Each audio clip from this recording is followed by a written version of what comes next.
अकोट नगरपालिकेच्या कचरा घंटा गाड्यांबाबत धक्कादायक प्रकार समोर आला आहे। शहरभर धावणाऱ्या अनेक गाड्यांवर नंबर प्लेट नाही तर फिटनेस आणि कागदपत्रांबाबतही मोठे प्रश्न उपस्थित होत आहेत। अकोट शहर स्वच्छ ठेवण्याची जबाबदारी ज्यांच्यावर आहे त्या घंटा गाड्यांनीच आता नियमांचा कचरा केल्याचे चित्र समोर येत आहे। काही गाड्यांची अवस्था इतकी दयनीय आहे की त्या कधीही रस्त्यात बंद पडतील की अपघाताला कारणीभूत ठरतील अशी परिस्थिती निर्माण झाली आहे।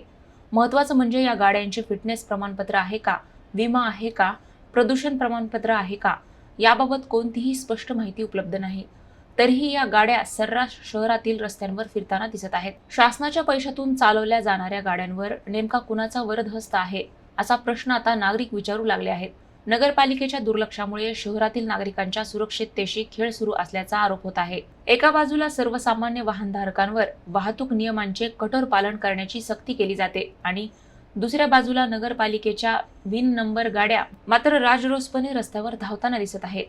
आता या संपूर्ण प्रकरणावर नगरपालिका प्रशासन काय उत्तर देणार आणि दोषींवर कारवाई होणार का याकडे अकोटकरांचे लक्ष लागले आहे।